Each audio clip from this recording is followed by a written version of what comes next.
I can just picture Obama just putting on one of those old powder wigs just for fun, just dressing up to write his executive orders. Welcome to the Lions of Liberty podcast. Here is your host, your guide, your shining beacon of liberty, Mark Claire. Welcome back to the Lions of Liberty podcast, and boy, are we getting up there. This is episode number 99, if you can believe that. Before we get into today's show, I want to take a second to let you know about Health Excellence Select, an amazing alternative to Obamacare, which utilizes health sharing to cover your medical costs. That's Health Excellence Select. For more information, head on over to lionsofliberty.com/health. lionsofliberty.com/health. lionsofliberty.com/health. And what better way to get ready for our big 100th episode extravaganza coming to you this Monday? We've got a fun show planned for that. Be sure to tune in. What better way to get ready than with another episode of The Felony Report. The Felony Report. And to do that, it's time to invite in our resident expert on all things felonies, Lions of Liberty co-founder, author of the weekly Felony Friday column, and co-host of this here edition of the Felony Report. That's right, John Odermatt. What's up? What's up? What's up? What's up? That was a lot of build-up for you, so... Yeah, but I probably underwhelmed a little bit there with my... I hope you live up to it. I was a pretty good, like, an early 90s rapper, sort of like, hey, what's up? Hey, what's up? Well, it's not bad. As we discussed before the show, I'm doing this on very little sleep, so if there are things that happen that seem funny to me, that aren't funny to everyone else out there, I apologize, because right now it doesn't take much for me to laugh. And John's yo, what's up? I loved it. I hope that you introduce yourself that way every time, to be honest with you. And anyway, so what we do here, of course, for those that are not familiar with this show, with this edition of the Lions of Liberty podcast, it's sort of a sub-show we do. It's where we take a look back on the past few weeks of your weekly column, Felony Friday, which can be found at... Would you like to tell people? Do you even know? It can be found at lionsofliberty.com every Friday. lionsofliberty.com/Felony Friday. I'm trying to be specific. That's where the archive is. If you want to read it. We've been doing this for 2 years, coming up on 2 years. Wow, has it been that long? Every single article, every single Felony Friday ever written in one place at lionsofliberty.com/Felony Friday. There we go. I had to hold your hand through that plug a little bit, but yeah. I'll give you half the credit for it. Only a half plug point there. And, you can find past editions of Felony Friday there. You can also find past editions of the Felony Report. And you can find all past editions of this show, the Lions of Liberty podcast, over at lionsofliberty.com/podcast. So there we go. We got our plugs mostly out of the way. Maybe we'll plug a few more things on the way out, but let's get into the meat of it. Let's take a look at the last few stories, and we're going to go all the way back to about 5 weeks or so ago. And this is we cover so many tragic events and so many terrible things that happen all the time. You do every single week on Felony Friday. Once in a while we got a nice story, but there's usually some kind of tragedy involved. And this one still blew my mind, even though we see terrible stuff. We see police shootings, beatings, all sorts of terrible, terrible things. And yet here we finally see something where I'm just blown away once again. Every time I think I can't be topped, one of your stories tops me. So why don't you tell us about this tale where this man, he's a deaf man in Virginia, he's a deaf homeless immigrant, and he was in jail for 6 weeks. What did they deny him in that 6 weeks he was in jail, and why was he even in there in the first place? Yeah, this is just like you were saying. This is a completely insane story. If you're ever having a bad day or a rough day, feeling down on yourself, just click this story up, give it a read, and you will realize that your day is nowhere near as bad as this guy here. So this story comes from Virginia. It was actually forwarded to me. I got the little hat tip here to Howie Snowden. You've heard him on the Lions of Liberty. Libertarians in living rooms drinking liquor before. He's a guest there often. Usually the drunkest one. Usually the drunkest. He gave me the hat, gave me the forward. And so this is in Virginia, his home state. And what happened, and I'm not even going to try to pronounce this guy's last name. His first name, He can't even get his first name. Abraham, I think. Last name, Starts with a Z. Can Let's I leave try at it? that. Can I try it? Give it a shot. Yeah, go. Abraham Zemadaga Gehu. That's what I said. That's probably right. Let's go with that. I'm mean- just gonna call him AZ. We'll go with AZ. All right, that's and, probably good for now. It rolls off the tongue. So this Hey, you can't hear us anyway, right? Oh, I'm sorry. I had to. oh man, is that too soon? No, but he will read the transcript one day. You can read without hearing the words. Hopefully, we're looking out for him though. So this guy, Abraham, homeless guy, deaf guy, living in Virginia, He's got it made. trying to find a place to crash for the night, stumbles into the airport there, into Reagan National Airport. He's looking for a place to sleep, get some shut eye. And he's laying on a bench, I guess, there, getting some rest. And police officers come up to him and start, questioning him. And he's unable to communicate. He's deaf, and his native sign language, actually, he's can't really speak to communicate. But even in sign language, he communicates using Ethiopian sign language. Knows a little bit of American, but not much. So you can sort of picture the scenario in your mind. These cops, trying to talk to this homeless guy, probably when he's not understanding. They're yelling louder, thinking that that's going to make him understand. They end up arresting him. What happened was someone in the airport said that Abraham stole their iPad. So the cops arrest him, take him down to the police station. And this whole time going by, he has no idea what's going on. No idea why he's being arrested. I'm not even sure if he knows he was being arrested. They take him to the police station. He gets there. They don't go out of their way to bring in someone to communicate with him, sign language. Or there's also something called, that I learned about, called a ASL interpreter, which I guess this is a certain type of interpreter that is common to communicate with deaf people. They did not use that technique. So this whole time he has no idea what's going on. And he ends up pretty much being held in captivity here, being charged for stealing this laptop. And when they take him into court, he still has no idea why he's in court. He sees the proceedings going on in front of him and no idea what's happening. This whole time, he's never had anybody communicate to him that in the language that he understands. All he knows is that he's in captivity. He's being taken by these men in uniform, the police, and that's pretty much the extent of his knowledge. Pretty much. That's crazy. And he ends up spending 6 weeks in jail, which is just ridiculous. I mean, it's insane. And then on top of that, so in order to get out of there, I mean, he's in jail, not knowing why. In order to get out, he agrees to a plea deal just to get out of jail, just to get out of that situation. And this is a homeless guy too. So I mean, a lot of people have the stigma with homeless people. Maybe they try to get arrested on purpose just to get a place to crash. This guy obviously was having an awful experience and wanted to get out of there. Agrees to a plea deal, and it comes out pretty much right around the same time as he agreed to the plea deal.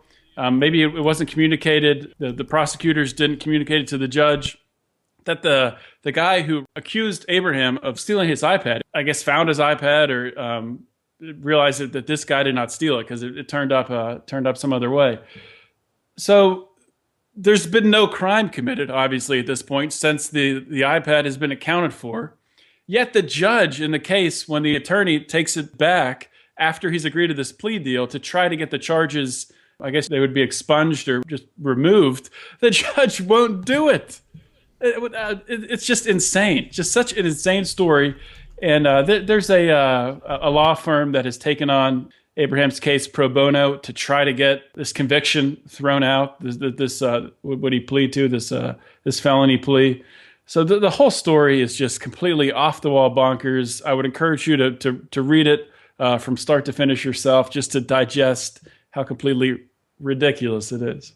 That is ridiculous. And then what was their legal justification? Did they have to give any justification for holding him for that amount of time, for 6 weeks? Or just because he, in their mind, wasn't cooperating because he didn't really have any idea what was going on, they had justification to keep holding him? Is that basically what was happening? Yeah, I don't think that there was no specific justification pointed out. I mean, I think that was just the time it took. Who the heck knows? That's the system we have, I guess. It just takes that long to process someone.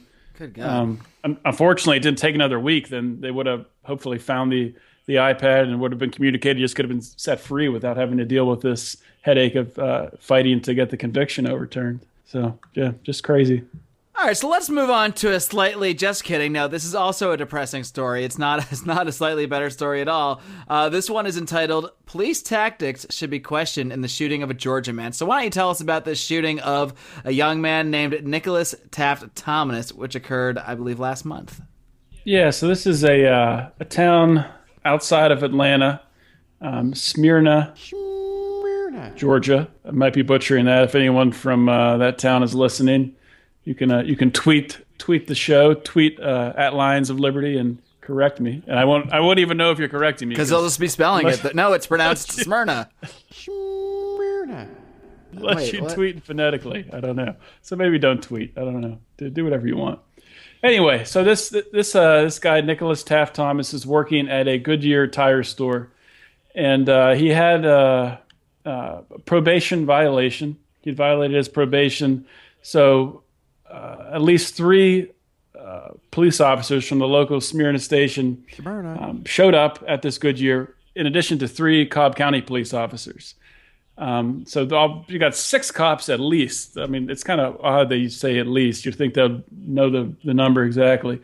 So you've got at least 6 police officers showing up to try to arrest this guy who has violated his probation. So you kind of paint the picture in your mind. All these cops show up. This guy's working at a Goodyear. He has access to a vehicle. He happens to be working on a Maserati. He jumps in the Maserati and tries to drive away. There's sort of some conflicting reports from witnesses who saw this whole scene unfold in front of them. Some of the witnesses are saying that as he drove out, he kind of blocked himself and he couldn't go any farther, kind of cornered himself in with the Maserati. Another witness says that he actually did come at the police officer with the car. Of course, the police officers are saying that he was trying to hit the police officer with his vehicle. Either way, really, what happens next, it's pretty hard to justify. The police officers unloaded several rounds into the Maserati that this man was driving, killing him. And the title of this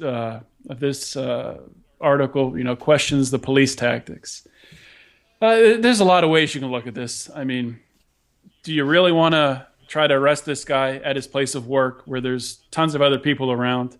There's something else to add. He did have a history before of fleeing during an arrest. So you should know that in the back of your mind, a police officer trying to arrest this guy at a place that has access to vehicles everywhere. This guy has tried to flee before. That should sort of be in your mind. Like that could happen again. But regardless, the cops showed up, at least 6 of them, and tried to arrest him. And when he tried to flee, they just started shooting. You could argue maybe they should have shot the tires out. Maybe they should have done something completely different and not even tried to arrest him in that place. A little more game planning and trying to mitigate the risks would have been a little bit better in my mind. So unfortunately, a young man is dead, and obviously there's no coming back from that. So a very unfortunate situation. And this was not someone who was armed, correct? He was just simply fleeing from the police. He was not. Yeah, he was not armed with a firearm. You could argue that he was armed with a vehicle. Sure.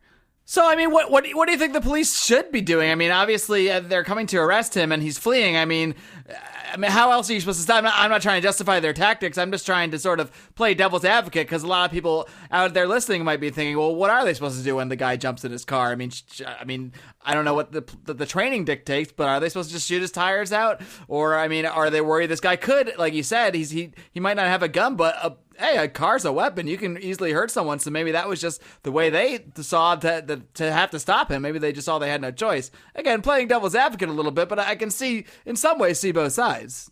Well, not really both. I can see both sides too. I mean, it's. I guess I'm just trying to raise the alarm here that stuff like this is always, not always, but it seems like you read about this in the newspaper and it's just kind of swept under the rug. Officers try to arrest a guy and they shoot him and kill him. And I mean, I'm just trying to get people to think, how could this be done differently? This is a guy that was free. I mean, he was working, he was on probation, but he's a free individual. There has to be a better way to do this. I mean, these police officers are going into a place of business, obviously armed, in the middle of the day, where there's going to be other customers around. That seems like a strange tactic to just show up at the guy's work instead of actually just trying to arrest him at home. It seems very strange. It seems a little, I don't know what the right word is, a little provocative, flamboyant, or yeah. It's over the top. I don't know. It seems like something out of a movie. Couldn't you do this more discreetly somehow? And I mean, maybe there was no other way. Maybe they had to. I don't know why they would have to arrest him at his place of work. Maybe, I mean, they had to have a place where he lived. They had to know an apartment or something, a halfway house where he was staying. Why couldn't they just arrest him when he comes in? But he was being arrested for violating his probation for not meeting with his probation officer. So yeah, it's a tough one, and it was just one that I wanted to bring to the attention. Stuff like this should be questioned, should be scrutinized, and I'm not saying the officer was necessarily at fault, but there's got to be ways to prevent this. In a civilized society, we can't just sweep this stuff under the rug and allow it to be acceptable behavior without being questioned. Sure, and it seems like police, or at least a lot of the stories you look at, police are often putting themselves unnecessarily in a situation that becomes violent, or people tend to call the police sometimes, like the case of that man who called to the nursing home to take his meds, and the nursing home called the cops. Now suddenly you got cops showing up at a nursing home, killing an old man in the middle of the day, and you can think of all the scenarios that led to how that actually happened, and maybe you can even piece together a circumstance where you can even say the cops were justified every step of the way. But there's something wrong with this system when things like this are happening, when people aren't taking their meds, or when people just didn't meet with her probation officer, and the next thing you know, they're dead, when there was not necessarily a violent encounter going before that. So, I mean, it's very possible, like we said, that the police were justified every step of the way here. There's a lot of things we don't really know, but it does seem like this kind of stuff just seems to happen so often, and like you said, there just has to be a better way to, at least for police tactics, to look at these things. And I think a large part of it goes back to the fact that the police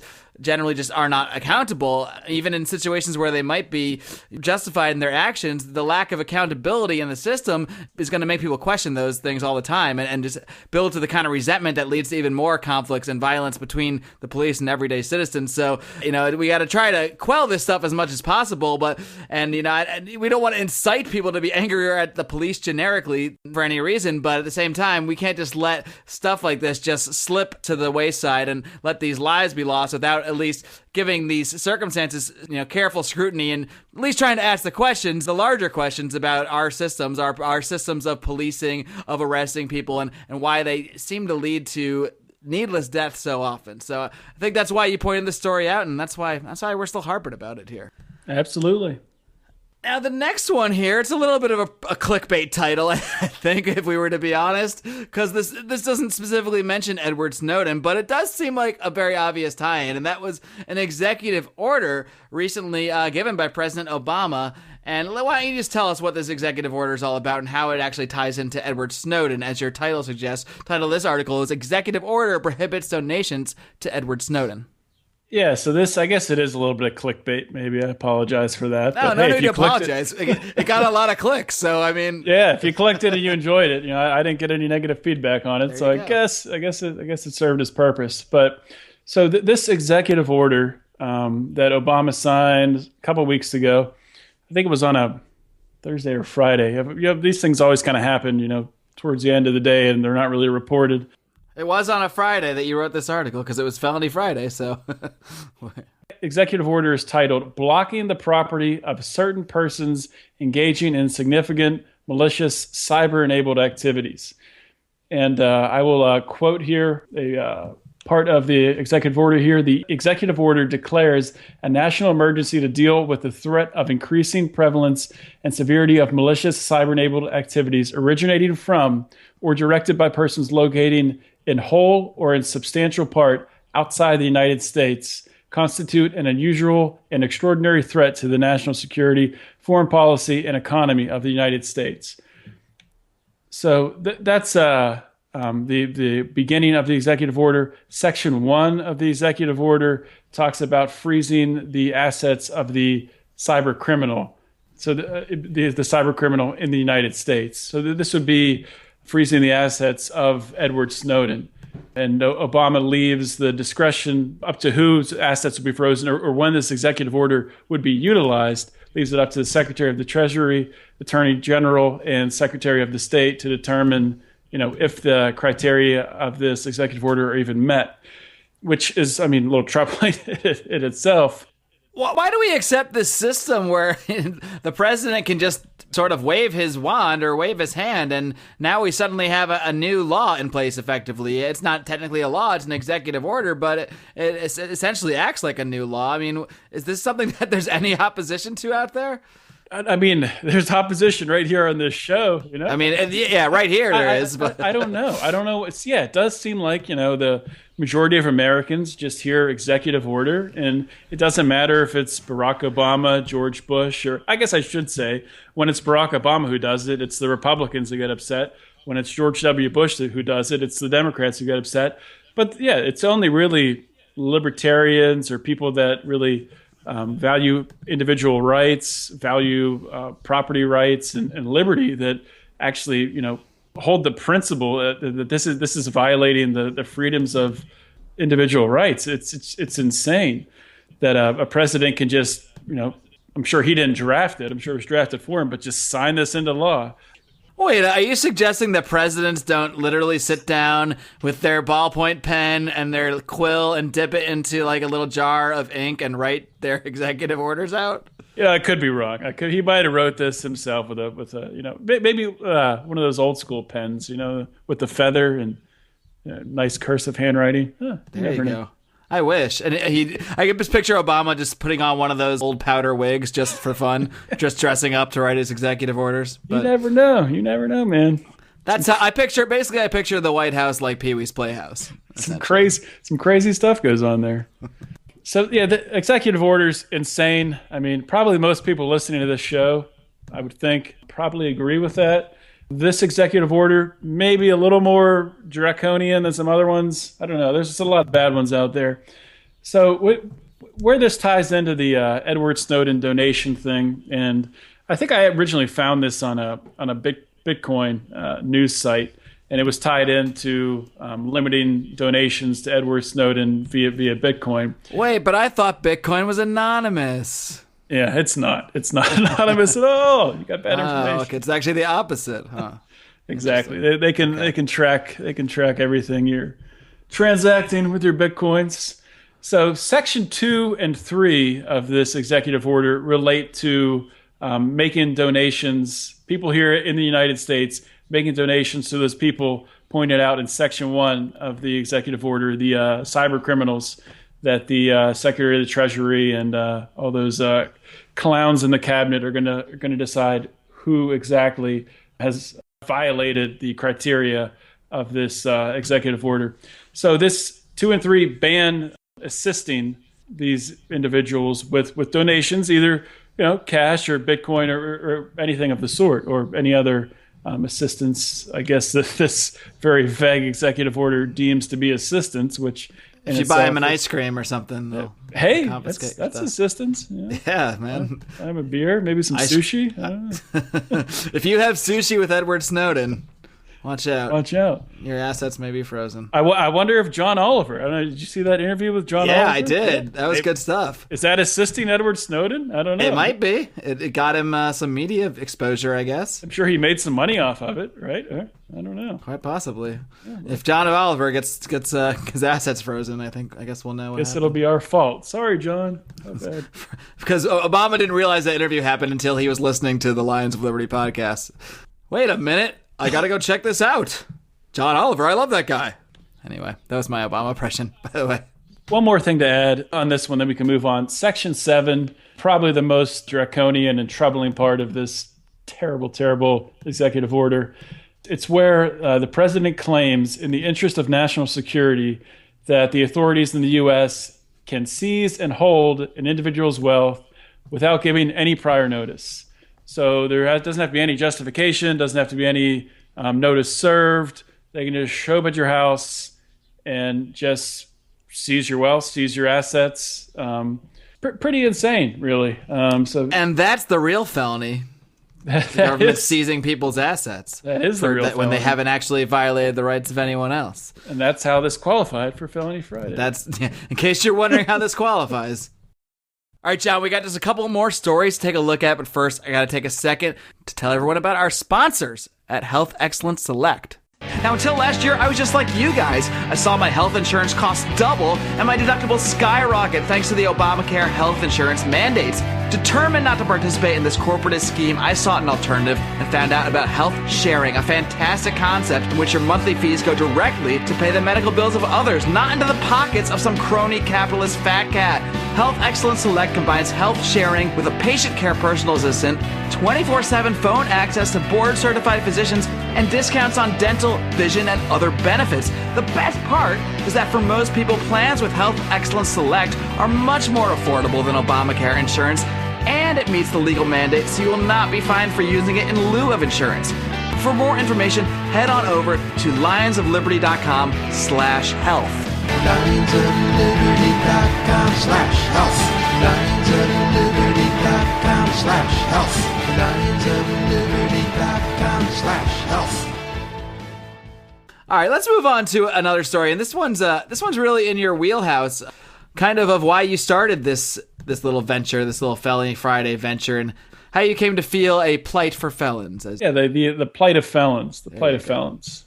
So this one is regarding Apple, a little tech company, maybe you've heard of. Little mom and pop shop. Yeah, a little mom and pop shop started by a guy named Steve used to head it up, and he passed away. It's about Apple building their new facility, huge, ridiculous campus in Cupertino. Is that how you say it? You're from California. That is Cupertino. Cupertino, California. So they're building this huge, ridiculous facility out there, and sure, why not? God bless them. And there were some felons that their contractor, Apple's not building them themselves. They contracted out to probably a management team, and then that construction management team contracts out to subcontractors. So one of those subcontractors, or maybe a couple of them, had some felons working on the job. So Apple said this violated their policy. They can't have felons working. For some reason, it was only at that construction site because they claimed they had felons working in other areas. But anyway, they had these people kicked off the job, and they caught a lot of flack. Well, I shouldn't say a lot of flack. Probably most people have never heard of it, but they caught flack. Some flack. They caught flack in the libertarian community, I guess, and the tech community a little bit for people that cared. So enough flack for them to reverse their decision. And when they reversed it, they said, we believe in equal opportunity for everyone. And, they obviously took the ban away. And I don't know if they've hired any felons yet. That has not been released. But really the article, and the reason I wanted to write it, because Apple CEO Tim Cook, as many people know, is gay, and he's an outspoken advocate for gay rights, for inclusion, and for equality for all. And that's something that I think Apple as a whole tries to. Throughout their workplace, throughout anything they touch, they try to send that message. And for a company like Apple to just be so hypocritical and just really hold down these felons from getting an equal chance when, they've already served their time for the felonies they committed. They are back in society. They're supposedly free, and yet Apple is not going to allow them to work in construction on a huge project that, who knows? It could be, something that these felons need just to get back on their feet. It could be the only job that they were able to find in the past, 5-10 years. Who the heck knows? It's just a severely hypocritical action by Apple to do this. It's great that they reversed their decision, but it just shows that, that really lacks the integrity behind their message of inclusion and equality. That's what I took from it. I don't know.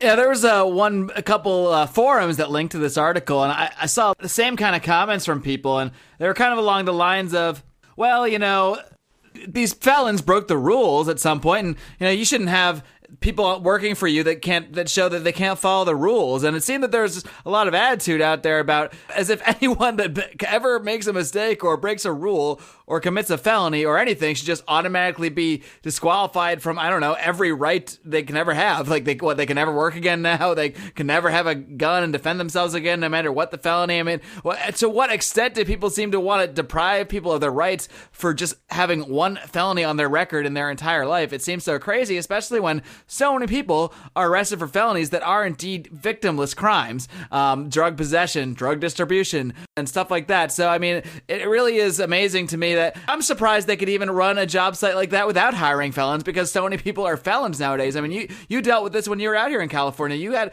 to bring in people to look at, to hire, and many of them were convicted felons, and you actually did hire felons. Wasn't that right? Yeah. When I lived in Riverside, California, worked in Colton. Colton is, I mean, I don't know if everyone out there knows where Colton, California is. It's known as part of the Inland Empire. It's a pretty industrial area. It's out in the desert, about an hour east of LA.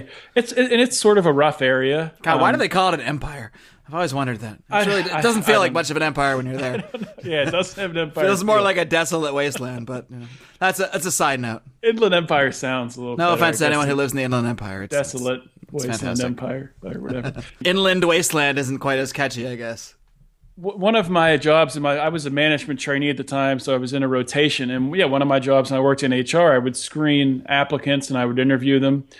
And I mean, I'm not even exaggerating. Probably 50% either had been charged with a felony or had been convicted of a felony.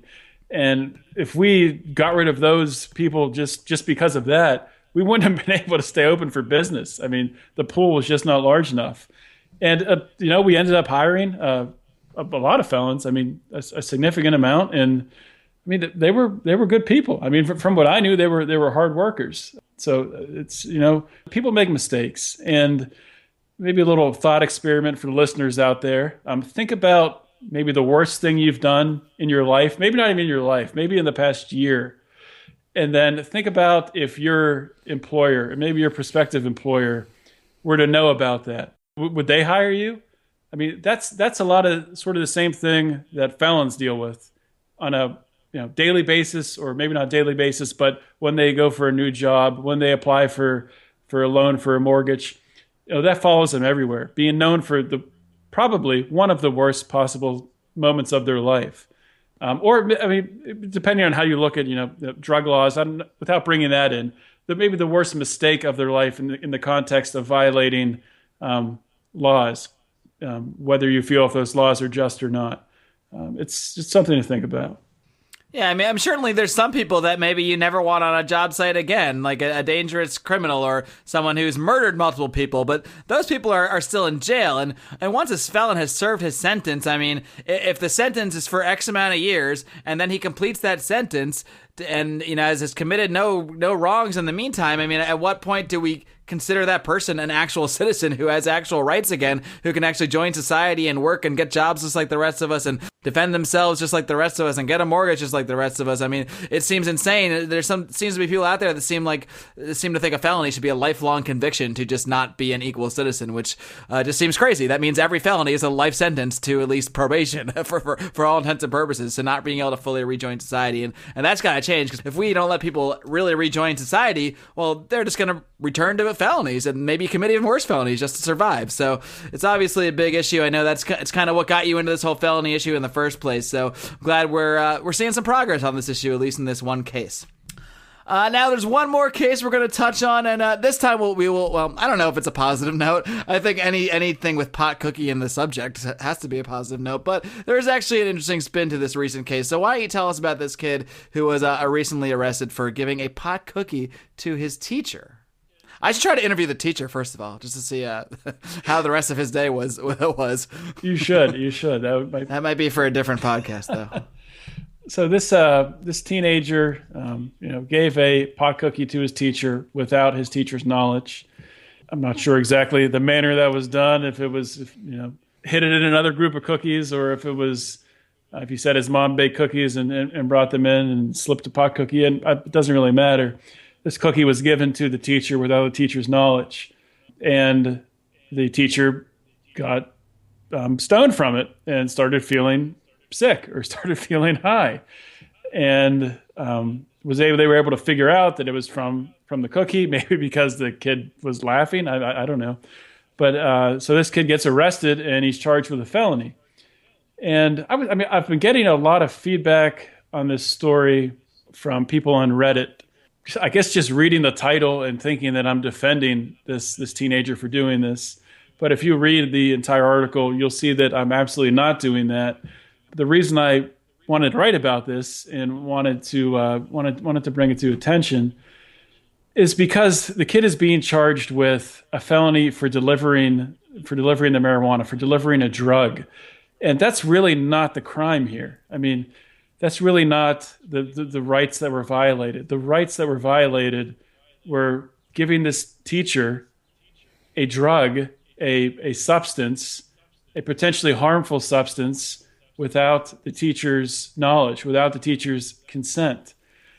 And that's the crime. The crime really, the drug charge is, I understand where that comes from. It's technically, yes, he did deliver a drug.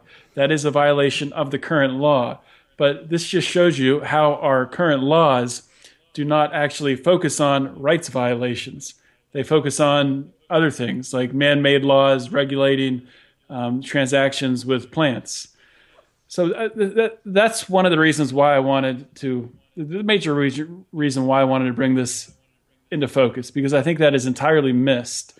And with this teenager being charged with delivering a drug, it clouds the entire case. I don't see any way that he will get a just sentence, either too harsh or maybe not harsh enough, without the rights that he violated being defined. I mean, this teacher could have gotten in a car and died. If he ate the cookie right away, got in the car, maybe he's never been high before, drives for 10, 15 minutes, or I don't know, however long it takes a pot cookie to take effect. Edibles, I've heard, can have serious, like a Yeah, you and I were doing some research the other day on this. We were reading some articles about I've read a lot of articles edibles, about this many years ago. And edibles, they can give you like a full body high. Imagine this teacher driving down the freeway 70 miles an hour. They're out of their mind. Their bodies, going numb or whatever. They could die. Especially if you don't know you took it, you might just think you're literally losing your mind. Yeah, they could kill someone else. I mean, it could have been awful. I mean, this is a very serious crime, and it's definitely being skewed. They're not addressing the rights violation. That's what I think is ridiculous. Here's what's going to happen. This kid's going to get far too harsh a punishment for distributing marijuana and far too little of a punishment for violating his teacher's rights by giving him this drug unbeknownst to himself. He won't receive any punishment for that crime. He will receive only the arbitrary punishment for the arbitrary man-made crime of just possessing this substance or just giving this substance to people. He would likely receive the exact same treatment if he had given the cookie to his teacher consensually, and the teacher said, "Oh yes, thank you for this pot cookie." The charge would be exactly the same, and that's the real problem here. Yeah, that really crystallizes the argument there. The charge would be no different in this case if the teacher consented to it. I mean, if that doesn't point out how just wrong this charge is, then I don't know what will.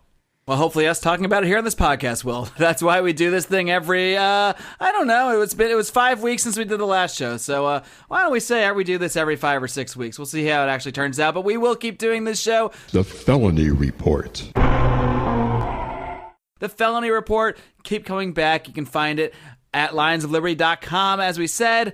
You can also find our show in so many different ways. You can find us over on iTunes and subscribe over there. Find us on Stitcher Radio. Listen to us on the weekends at libertytalk.fm, throughout the week at lrn.fm.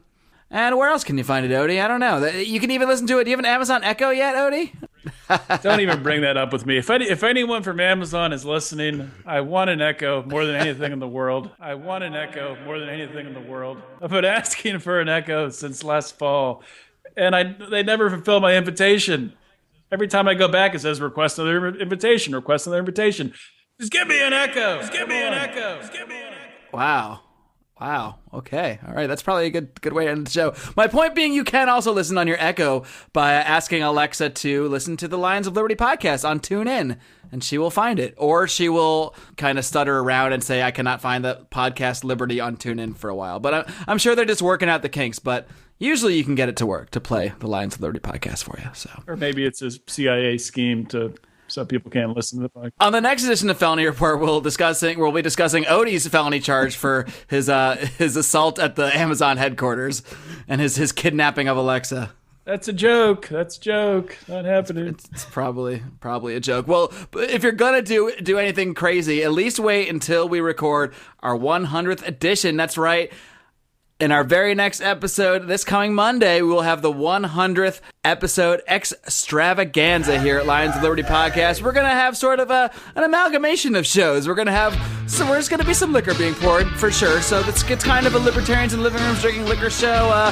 Maybe we'll talk about some felonies. The Felony Report. Maybe it'll be a felony report. We're probably talking about Rand Paul at some point. Rand Paul. Pluses. And minuses. It's a Rand pluses and minuses. It's everything all in one. We'll even have some past guests on, some surprises, some people popping in. So it's going to be a good, old, fun, liberty-filled time. And until then, what do we got to tell everybody to do for us, John? We got to tell everybody to live long. And live free. And live free. La, la, la, la. Can you hear me? Can you still hear me? Can you still hear me? Can you still hear me? And I still sound just the same. Sound exactly the same. Sound exactly the same. Sound exactly the same. Sound exactly the same.